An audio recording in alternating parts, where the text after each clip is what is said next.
Assalamualaikum warahmatullahi wabarakatuh.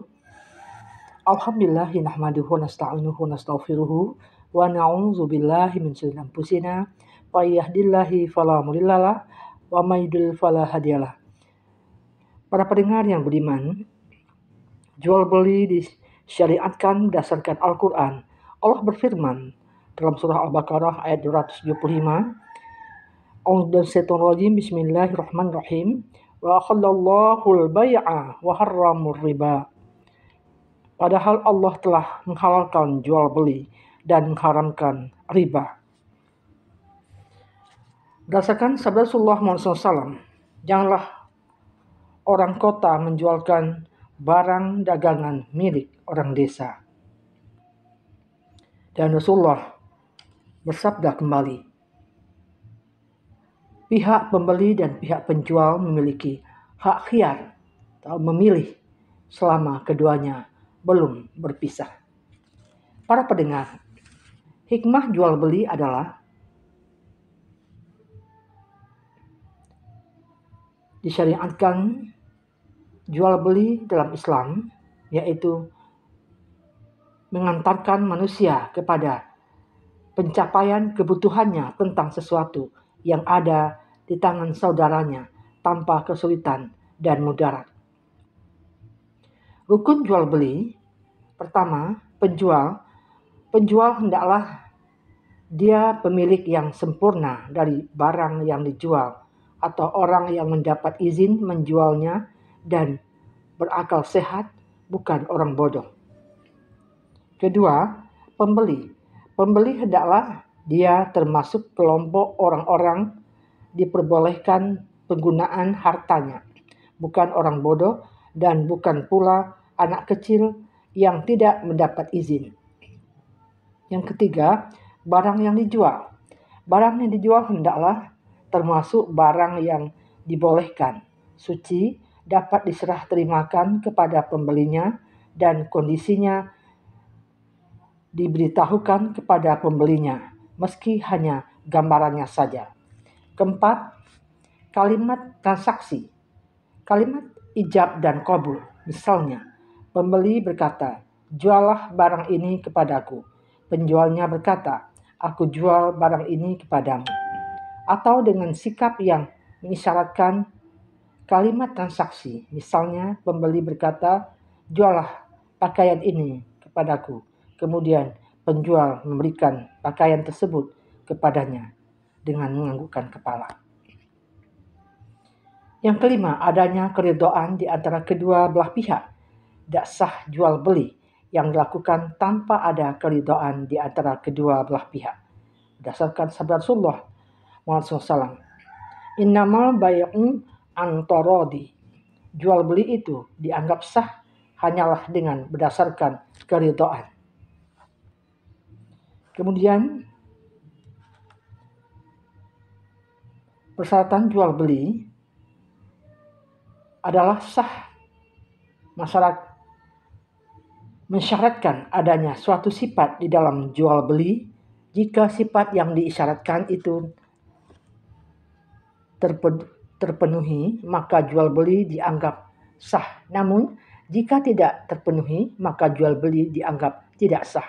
Misalnya, pembeli kitab mensyaratkan kertasnya berwarna kuning, atau pembeli rumah mensyaratkan pintunya terbuat dari besi. Begitu juga sah hukumnya mensyaratkan adanya suatu manfaat tertentu di dalam jual beli. Misalnya, mensyaratkan penjual binatang ternak supaya mengantarkannya ke tempat yang telah ditentukan, atau penjual rumah mensyaratkan agar dibolehkan menempati selama sebulan, atau pembeli mensyaratkan kain yang akan dibelinya telah dijahit, atau pembeli kayu bakar mensyaratkan kayu bakar yang akan dibelinya telah dibelah.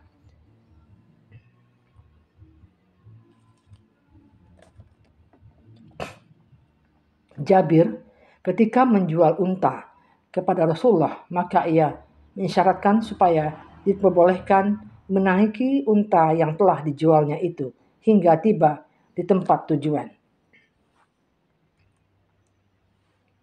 Persyaratan jual beli yang dianggap tidak sah, pertama, mengumpulkan dua persyaratan dalam satu akad jual beli.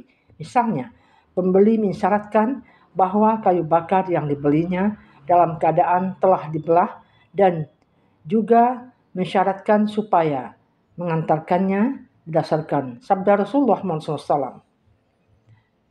Tidak dihalalkan menyatukan pinjaman dengan syarat penjualan dan tidak pula menyatukan dua persyaratan dalam satu akad jual beli.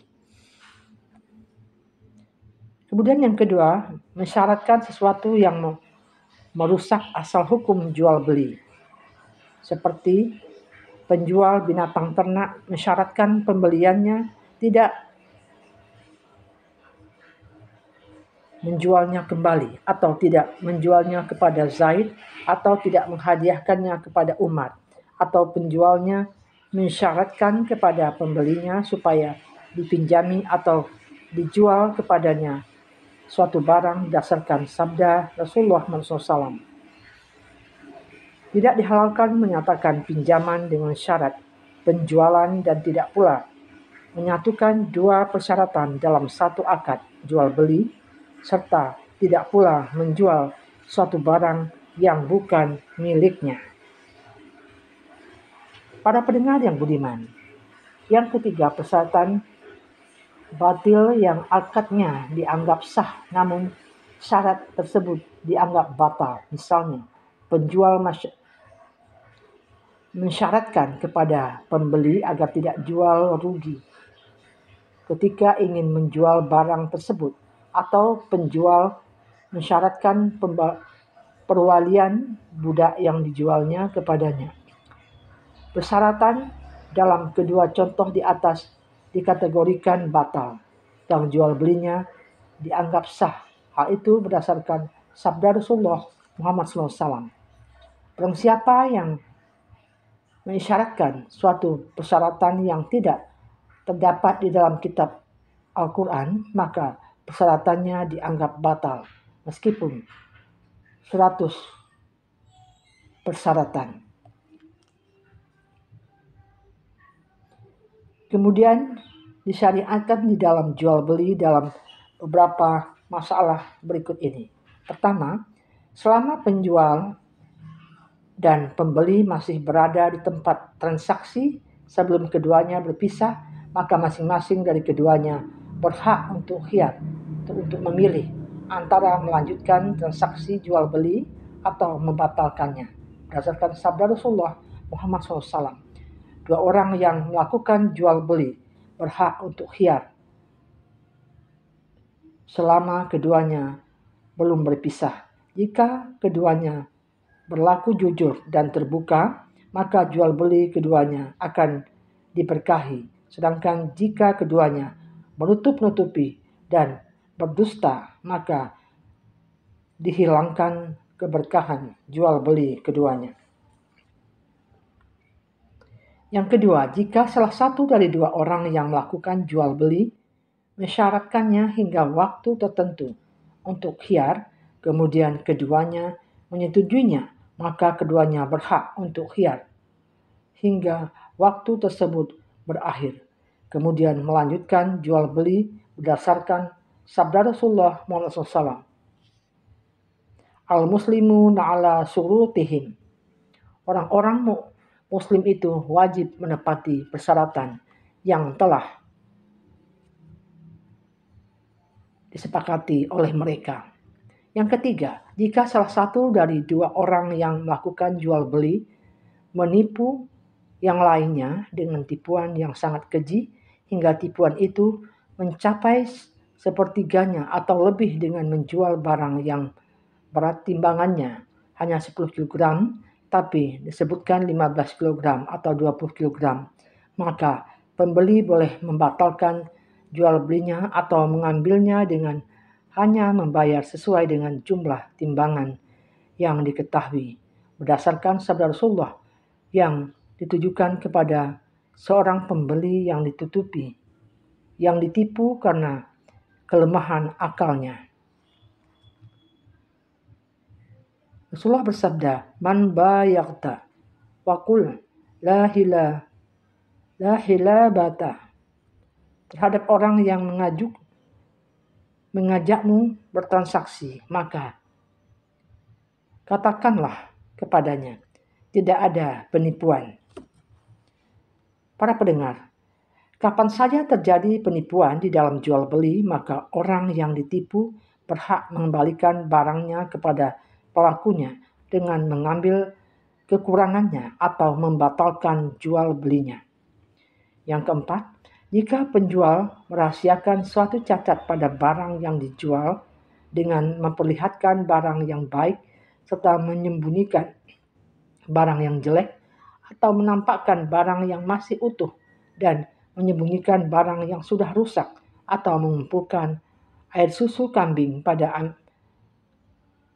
ambingnya kantong kelenjar susu supaya dianggap subur air susunya, maka pembeli berhak untuk khiyar antara membatalkan jual belinya atau melanjutkannya berdasarkan sabda Rasulullah SAW. Janganlah kamu menahan air susu unta serta kambing di dalam ambingnya. Barang siapa yang membelinya, maka dia berhak untuk khiyar di antara dua hal, melanjutkan jual beli atau membatalkannya setelah dia memerah air susunya. Jika dia berkenan, maka dia dapat menahannya. Dan jika dia berkenan, maka dia dapat pula mengembalikannya dan ditambah dengan 1 sak kurma. Para pendengar yang budiman, yang kelima, jika ditemukan suatu cacat pada barang yang dapat mengurangi nilainya yang tidak diketahui oleh pembelinya sehingga dia ridho menerimanya ketika proses tawar-menawar, maka pembelinya berhak untuk khiyar antara melanjutkan jual belinya atau membatalkannya berdasarkan sabda Rasulullah Muhammad SAW. La yahillu li muslimi ba'amin ahihi bai'a fi aibi illa bayyanahu lahu.